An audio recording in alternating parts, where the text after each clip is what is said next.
2020 के पहले, कोरोना के पहले जो ट्रेन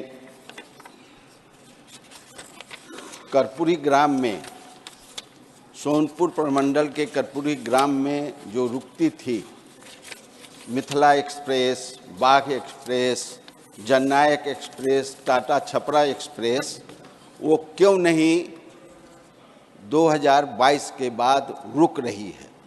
माननीय मंत्री जी।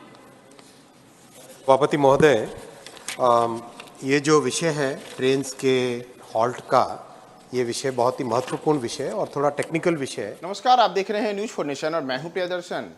वर्ष 2020 के बाद देश के कई रेलवे स्टेशनों पर कई ट्रेनों का ठहराव हटा दिया गया और अगर हम बात बिहार की करें तो बिहार में भी कई ऐसे रेलवे स्टेशन हैं जहां पिछले कई वर्षों से नहीं बल्कि कई दशकों से जो रेलगाड़ियां रुकती थी, उन रेलगाड़ियों का स्टॉपेज अचानक से हटा दिया गया।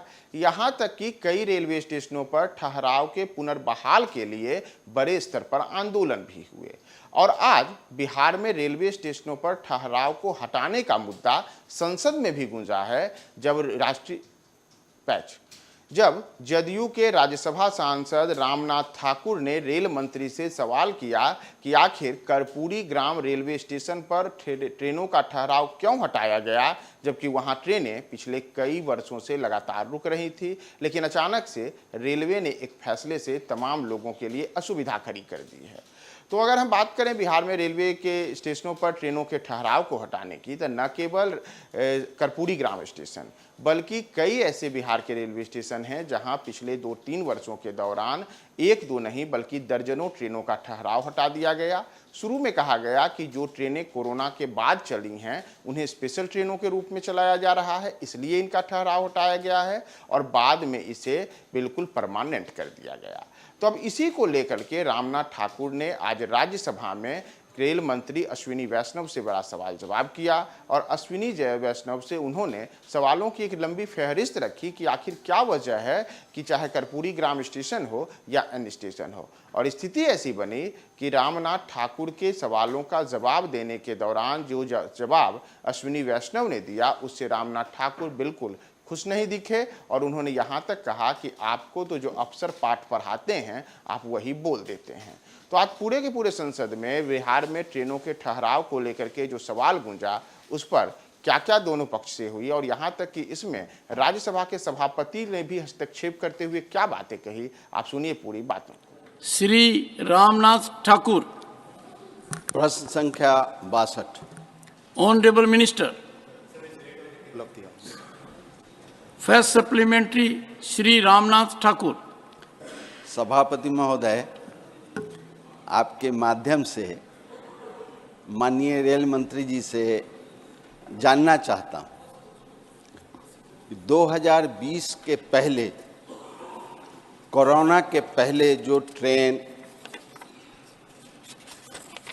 कर्पूरी ग्राम में, सोनपुर प्रमंडल के कर्पूरी ग्राम में जो रुकती थी, मिथिला एक्सप्रेस, बाघ एक्सप्रेस, जननायक एक्सप्रेस, टाटा छपरा एक्सप्रेस, वो क्यों नहीं 2022 के बाद रुक रही है? माननीय मंत्री जी। सभापति महोदय, ये जो विषय है ट्रेन्स के हॉल्ट का, ये विषय बहुत ही महत्वपूर्ण विषय है और थोड़ा टेक्निकल विषय है। इसमें कोई कॉमर्शियल या कोई दूसरा कंसिडरेशन नहीं है। इसको थोड़ा समझने की भी अगर आप अनुमति दें तो 2-3 मिनट लेके थोड़ा विस्तार में बताऊँ। माननीय सभापति महोदय, बेसिकली हमें ये रेलवे और हाईवे के बीच में जो बेसिक डिफरेंस है वो समझने की ज़रूरत है। हाईवे में अगर बाय चांस कहीं पर भी कोई रिपेयर मेंटेनेंस का काम आता है तो गाड़ियाँ जो होती है, चाहे ट्रक हो या कार हो या कोई भी गाड़ी हो, वो आराम से डाइवर्ट होके जा सकती है जो पैच जहाँ पे रिपेयर करना है। ट्रेन में क्या होता है, रेलवे की पटरी स्टील की बनी हुई है जो, उसमें अगर रेगुलरली उसमें जो मेंटेनेंस करनी पड़ती है, उस मेंटेनेंस की जगह मान लो कोई 12 किलोमीटर का एक सेक्शन है जिसमें ट्रेन की पटरी को रिप्लेस करना है, तो ऐसा तो संभव नहीं है कि ट्रेन जो पीछे से आ रही है वो नीचे जाए, पटरी से उतरे और वापस पटरी पे चढ़ जाए। उस 12 किलोमीटर पैच के बाद में, ऐसा तो संभव नहीं है। ट्रेन तो नीचे उतर के वापस डाइवर्ट होकर ऊपर नहीं आ सकती। इसलिए दुनिया भर में जितनी भी रेलवेज हैं, जितने भी रेलवे सिस्टम हैं, उन सब में एक कॉरिडोर ब्लॉक का सिस्टम लगा होता है। यानी 24 घंटे में से 8 घंटे ज़्यादातर देशों में, कई देशों में 4 घंटे और कई देशों में 6 घंटे मिनिमम रेलवे के पटरियों को खाली रखते हैं, जिससे कि उसको मेंटेन कर सके। वहाँ पे मेंटेनेंस की ज़रूरत होती है। तो जब कॉरिडोर ब्लॉक बनाना होता है, यानी एक कॉरिडोर को 125 किलोमीटर्स के एक कॉरिडोर को आपको खाली रखना पड़ता है मेंटेनेंस के हिसाब से, तब उसमें से जो भी गाड़ी पास हो रही थी उस टाइम में, पुराने टाइम टेबल के हिसाब से, उस गाड़ी को वहाँ पे रोकना संभव नहीं होता है, उसको निकाल देना पड़ता है उस 125 किलोमीटर के।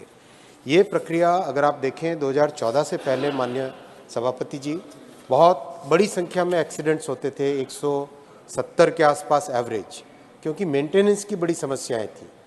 तो ये बहुत एक कड़ा फैसला लिया गया था IIT बॉम्बे के हेल्प से। उन्होंने बहुत डिटेल स्टडी की थी पूरे देश भर के नेटवर्क की, जिससे कि पूरे देश में कम से कम 3 घंटे के हर एक सेक्शन को रेगुलरली 3-3 घंटे के कॉरिडोर मेंटेनेंस के लिए मिल जाए।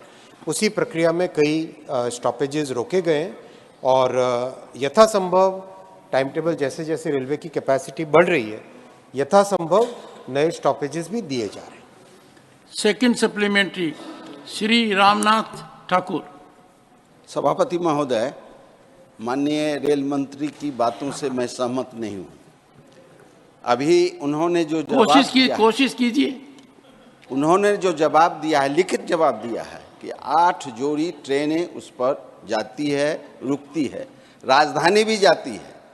हमने एक्सप्रेस के बारे में पूछा और आपको बताऊं कि 10 बार मैंने माननीय मंत्री जी को मौखिक रूप से और पत्र के माध्यम से, और जो बात ये बोल रहे हैं, जो अफसर इनको सिखाए हैं वही बात बोल रहे हैं। मैं दूसरा सप्लीमेंट्री पूछता हूँ, क्या नहीं, माननीय सदस्य, क्या माननीय मंत्री जी अफसर रह चुके हैं। हाँ, अफसर रह चुके हैं। मैं अफसर के रूप में नहीं जानता हूँ, मैं मंत्री के रूप में, राज्यसभा के सदस्य के रूप में जानता हूँ, और इनसे मेरा बहुत ही अच्छा संबंध है, बहुत ही अच्छा संबंध है।